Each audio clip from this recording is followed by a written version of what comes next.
জাতি মাটি আৰু ভেটিৰ নামত প্ৰতাৰণা কৰিলে বিজেপিয়ে অসমক বিক্ৰী কৰাৰ পণ লৈছে মুখ্যমন্ত্ৰী হিমন্তই 2024 চনত উৎখাত হ'ব বিজেপিৰ চৰকাৰ গেৰুৱা বাহিনীৰ বিৰুদ্ধে হুংকাৰ দিলে পদত্যাগী বিজেপি নেতাই উজনি নিশ্চিত নোহোৱাৰ পথত বিজেপি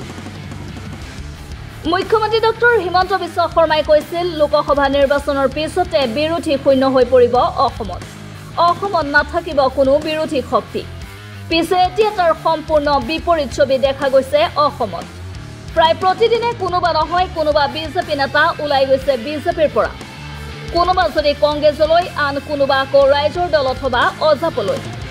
মুখ্যমন্ত্ৰী ডক্টৰ হিমন্ত বিশ্ব শৰ্মা আৰু বৰ্তমানৰ বিজেপি দলটোৰ প্ৰতি ক্ষুব্ধ হৈ ইজনৰ পিছত সেইজন জ্যেষ্ঠ নেতাই এৰিছে বিজেপি উজনি অসমৰ দুগৰাকীকৈ প্ৰভাৱশালী তথা জ্যেষ্ঠ বিজেপি নেতাই যোগদান কৰিলে ৰাইজৰ দলত শিৱসাগৰ জিলা বিজেপিৰ প্ৰাক্তন সভাপতি ভৱেন মোহন আৰু শদিয়া জিলা বিজেপিৰ প্ৰাক্তন সভাপতি যুধিষ্ঠিৰ গগৈয়ে বিজেপি আৰু মুখ্যমন্ত্ৰী ডক্টৰ হিমন্ত বিশ্ব শৰ্মাৰ বিৰুদ্ধে তীব্ৰ ক্ষোভ প্ৰকাশ কৰি দল ত্যাগ কৰা ঘটনাৰ ৰাজ্যৰ ৰাজনীতিত বিশেষ তাৎপৰ্য বহন কৰিছে কিয়নো এই দুগৰাকী নেতাই আছিল উজনি অসমত বিজেপিৰ গুৰি বঠা ধৰোতা একমাত্ৰ নেতা এই দুগৰাকী নেতাৰ দল ত্যাগে উজনি অসমত বিজেপিৰ ভেটি থৰক-বৰক কৰি তুলিছে বিজেপি ত্যাগ কৰাৰ পিছতে আগন্তুক বিধানসভাৰ নিৰ্বাচনত বিজেপিক উৎখাত কৰাৰ হুংকাৰ দিয়ে জ্যেষ্ঠ নেতা ভৱেন মোহনে আনহাতে মুখ্যমন্ত্ৰী ডক্টৰ হিমন্ত বিশ্ব শৰ্মাৰ বিৰুদ্ধেও কেইবাটাও গুৰুতৰ অভিযোগ উত্থাপন কৰে এসময়ৰ জ্যেষ্ঠ বিজেপি নেতাগৰাকীয়ে জীৱনৰ সকলো আৰু সৰ্বস্ব ত্যাগ কৰি ধন মন তন আৰু নিজৰ যৌৱন জীৱনৰ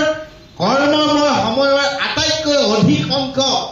সময়ে ভাৰতীয় জনতা পাৰ্টিক যিসকল নিষ্ঠাবান কৰ্মীয়ে ত্যাগ কৰিছিল সেইসকলৰ ত্যাগৰ বিনিময়ত অসমত দুবাৰকৈ চৰকাৰ আৰম্ভ হৈছে আৰু ভাৰতীয় জনতা পাৰ্টিৰ ইমান সুন্দৰ বক্তব্য আছিলে ইমান সুন্দৰ নীতি আৰু আদৰ্শ আছিলে যি নীতি আদৰ্শৰ প্ৰতি আকৰ্ষিত হৈ অসমীয়া মানুহে উপুৰি খাই ভোট দিছিল আৰু এইখন চৰকাৰ আকাংক্ষিত চৰকাৰ অসমীয়া মানুহৰ সমস্যা সমাধানৰ চৰকাৰ হিচাপে প্ৰতিষ্ঠা কৰিছিল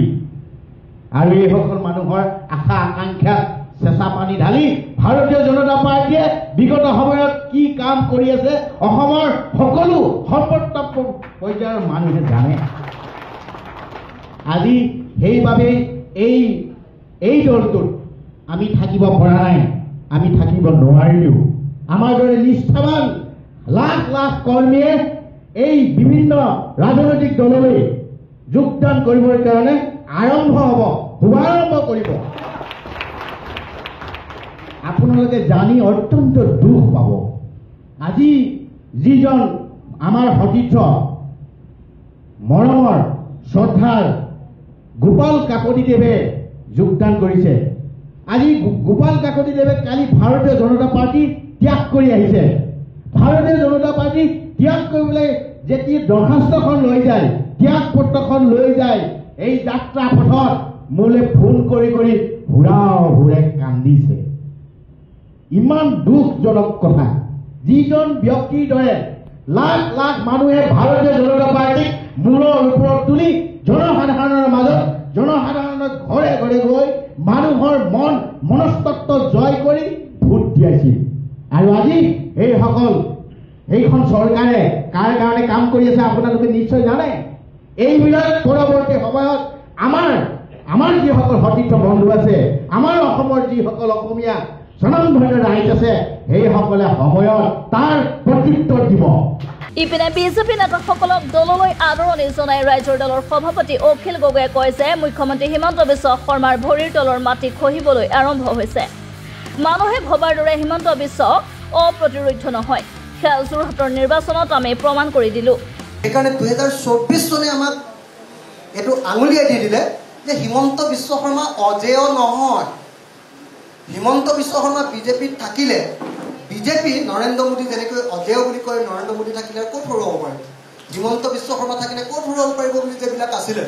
সেইটো যে অজেয় নহয় সেইটো আমি যোৰহাটৰ ইলেকশ্যনে প্ৰমাণ কৰি দিম উল্লেখ্য যে মহানগৰীৰ মাজখোৱাত অনুষ্ঠিত হোৱা যোগদান কাৰ্যসূচীত বিজেপিৰ কেইবাগৰাকীও প্ৰাক্তন নেতাই 2024 চনত অসমত বিজেপি চৰকাৰক উৎখাত কৰাৰ সংকল্প গ্ৰহণ কৰে। নিউজ ডেস্ক ৰিপোৰ্ট এন ভিলাই।